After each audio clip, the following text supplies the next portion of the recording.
Ya teman-teman semua, baik lagi di Kapia News masih membahas kasus Subang. Jadi hari ini gue membahas tentang sesuatu yaitu tentang Pak Yosep ya teman-teman, yang tidak konsisten ya tentunya dengan ucapannya gitu ya. Kenapa gue bisa bilang begitu? Ya kalau kemarin kan gue bahas tentang perselisihan mungkin ya antara Pak Rohman dan Pak Yosep.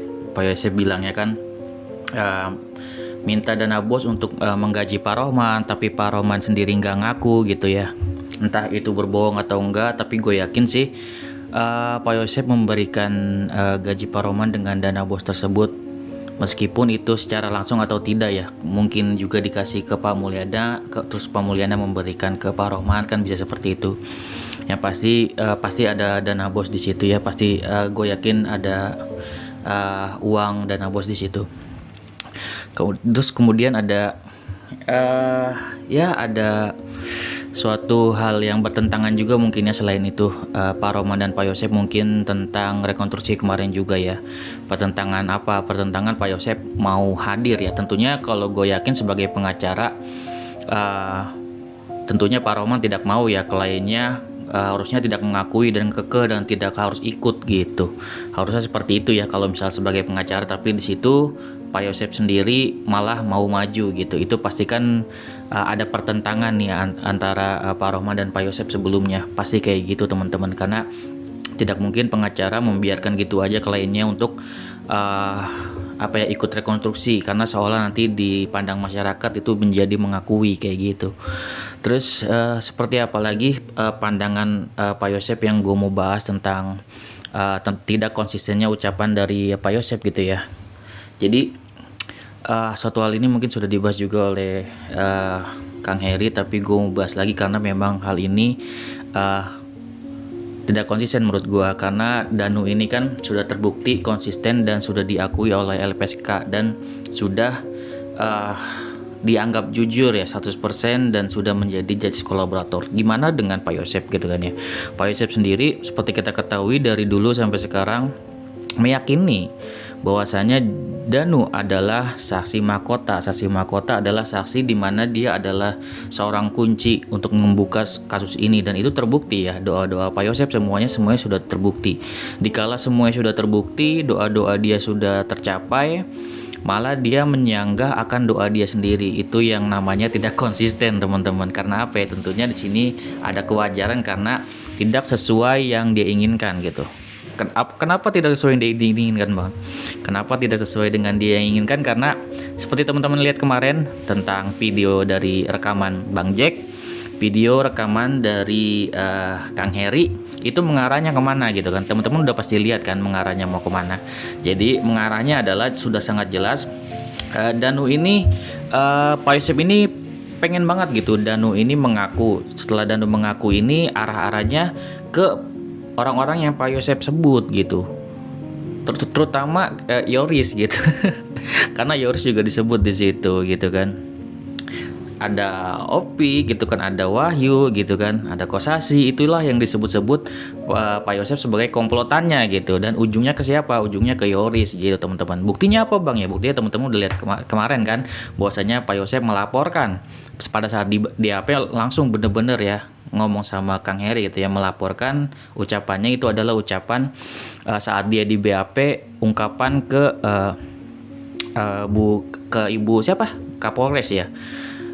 Ke ibu Kapolres dibilang bahwasanya Yoris ini mencurigakan dan segala macam gitu kan, dengan sarung tangannya, dengan dia bisa mengendari mobil gitu kan ya. Terus banyak lagi lah hal gitu kan tentang kejadian-kejadian yang dicurigai gitu ya. Itu dia sebutin semua sebenarnya pada saat di rekaman Kang Heri ya. Kalau misalkan di rekaman Bang Jack itu kan dia lebih menutupi, dia nggak mau secara langsung menuduh Yoris, seolah-olah dia nanti disalahkan kayak gitu. Jadi dia maunya dari Danu nih yang ngomong. Tapi di sini kalau misalkan Danu berbohong, ini ya yang bisa menyelamatkan juga Pak Yosep. Kalau misalkan memang Danu berbohong dan kenyataan seperti itu, tentunya Pak Yosep akan bebas ya. Tapi kalau memang kenyataannya tidak seperti itu, ya tentunya Pak Yosep tetap akan sesuai bukti ya, dituduh bersalah. Di sini kan juga ada pro dan kontra ya teman-teman. Pro dan kontra itu gimana bang? Di sini teman-teman ketahui ya, pasti netizen tuh berpikir kayak gini, Bang, ini kok Danu sebagai saksi mahkota. Itu kan logikanya gini Bang, kalau misalkan Danu tertangkap gitu ya, otomatis kan nanti Pak Yosep kena juga, itu sama aja bunuh diri. Makanya gue percaya Pak Yosep Bang, pasti Pak Yosep benar gitu kan. Itu adalah suatu ungkapan yang sangat wajar diungkapkan oleh para netizen dan kita semua gitu kan ya, pasti di awal-awal ya pasti seperti itu gitu. Namun di sini kita ungkapinya tidak hanya ini teman-teman, tidak hanya ucapan, tidak hanya statement gitu dari Pak Yosep. Disinilah peran yang namanya kepolisian gitu. Peran apa tuh Bang? Peran yang namanya mencari saksi, mencari bukti. Jadi itu bukan hanya pernyataan gitu kan ya. Di situ kan Kang Heri juga di videonya juga sebenarnya mengasih itu ya, ngasih edukasi juga ke Pak Yosep bahwasanya pernyataan bahkan mengaku pun gitu kan tidak akan dianggap oleh kepolisian jika tidak ada bukti-bukti yang ada. Kalau Danu kan mengaku sinkron nih dengan bukti-bukti yang ada, jadi memang diakui gitu. Dan disitulah ya, kalau misalkan Pak Yosep membuat pernyataan tapi tidak ada bukti-bukti yang ada, maka disitu tidak kuat. Nah, disinilah pihak kepolisian berperan teman-teman, di mana Pak Yosep ditetapkan sebagai tersangka dan yang lainnya juga sebagai tersangka gitu kan, sudah ditetapkan karena memang ada bukti-bukti yang ada, enggak hanya sekedar pernyataan. Itulah yang menyebabkan Pak Yosep sekarang ini ditahan gitu. Jadi yang harus teman-teman percayai itu adalah kinerja atau dari pihak kepolisian yang mencari bukti gitu. Jadi bukan hanya pernyataan dari Pak Yosep itu sendiri gitu, dan bukan hanya pernyataan dari Danu. Jadi kinerja pihak kepolisian gitu harus kita percayai gitu ya, karena memang itulah yang harus kita pegang gitu. Tapi tentunya teman-teman ya bebas ya berstatement. Di sini gue hanya mewakili mungkin ya pihak kepolisian, bahwasanya pihak kepolisian ini bukan hanya mencari data pernyataan gitu ya, tapi juga ada saksi, ada bukti gitu, disinkronkan gitu. Jadi benar-benar kalau orang hanya berkata itu kan bisa bohong, tapi kalau misalkan data-datanya ada, bukti-buktinya ada, kan itu nggak bisa berbohong kayak gitu teman-teman. Itu menurut gue pribadi ya, yang sekiranya bisa masuk ke logika. Apakah teman-teman bisa tanggap untuk hal tersebut gitu ya. Dan hal ini juga sudah disampaikan sih sama kayak Bang Freddy gitu ya, mungkin sama Kang Heri juga gitu.